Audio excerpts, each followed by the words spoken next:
am a Southerner, but I am lucky enough that I get to live in New England. But I do love telling stories about the South and my crazy relatives.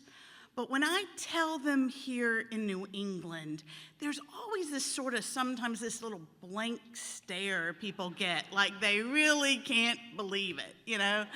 And so to help you tonight, I am gonna give you a little primer so that you'll sort of have the backstory and won't give me that blank stare. So, Southerners have a lot of rules. And some of those rules apply to how they name their children. Now, if you are a gentleman and you have a Roman numeral of 3 or 4 after your name, your child is getting the Roman numeral after their name.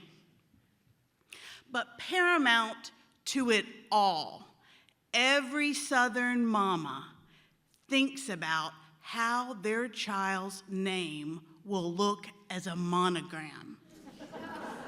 Southerners monogram everything. And it starts at birth.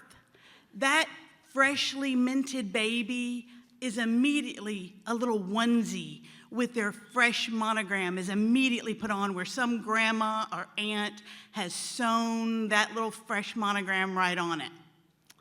Matter of fact, they are so serious about it. I have a friend whose mama would not give a blessing at her wedding because my friend's name is Amanda Smith, and she was marrying a man whose last name was Sharp, and the mother did not want her daughter to have the monogram of ASS.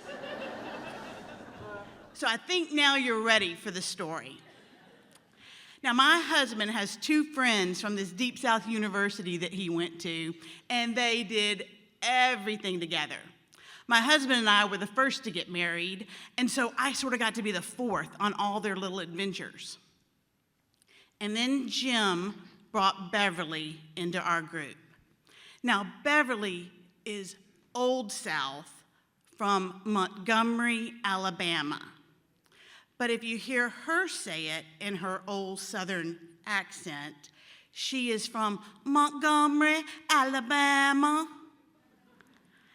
And she does not need one of those Emily Post books because she knows all of the rules by heart. Now, Jim and Beverly got married, and they got the privilege of bringing the first baby into our little group.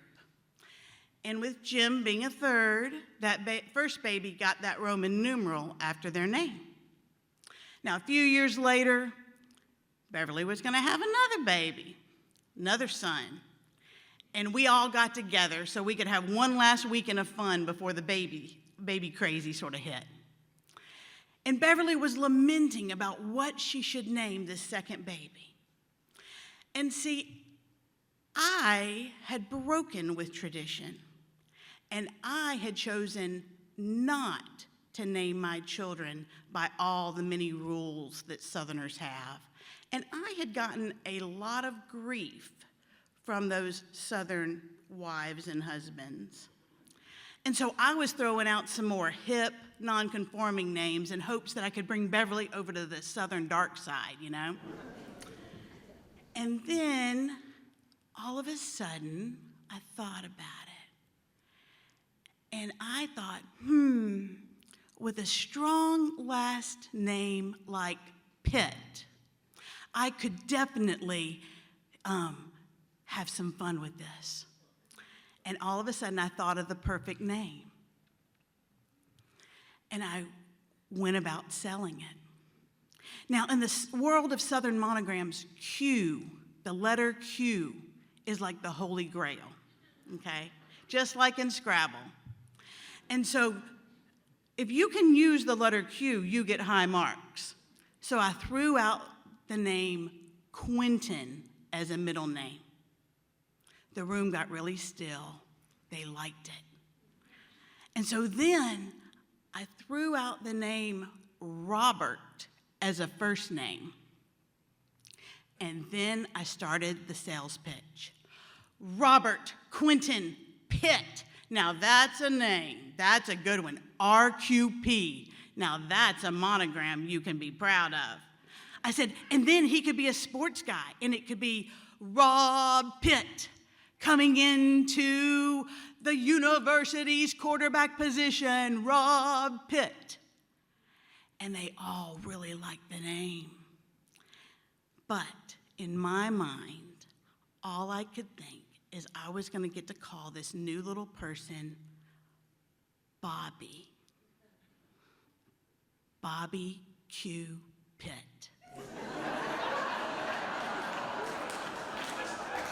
Or, if you said it in Beverly's accent, Barbecue Pit.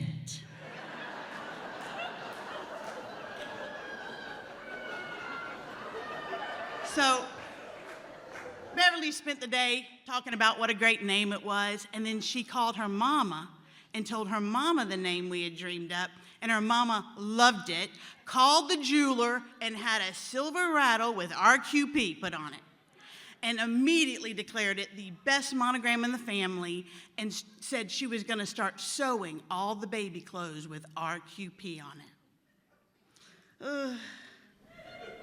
So I made the choice that the best thing I could do is never call this baby Bobby, in hopes that none of these barbecue-loving Southerners ever thought of the joke that I had brewed.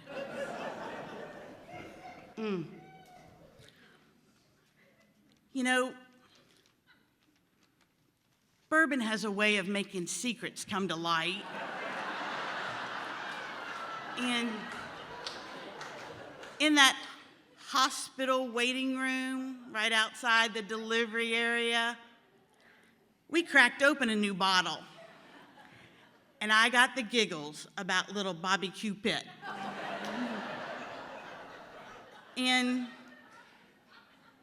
Beverly overheard. I will never forget what her face looked like. It literally melted, and her eyes had a glow that I knew I was in trouble. I like to pride myself that I think of myself as a Southerner that is outside of the traditional Southern ways, but I knew I had crossed the societal line with Beverly. And then I made everything so much worse. Beverly, I am so sorry. It was just gonna be a joke. I'm sorry. And I'm in my 40s. I've already had my 2 children. There's no way I could ever let you name one of my kids. But if we ever get a dog, I'll let you name it. The glare Beverly gave me, I will never forget. And it was well-deserved. A few years after that, it was Beverly that I thought of as I sat in that doctor's office, thinking that I had the flu, or maybe I was going through menopause. Who would have thought that a medical miracle of an unplanned geriatric pregnancy would be the only thing that would restore our friendship? And how Beverly delighted in all of those months leading up to the birth of our unexpected 3rd child, of sending me potential payback names. Until we welcomed our unexpected 3rd child, who Beverly named, and is affectionately known as Huckleberry Mitchell. Thank you.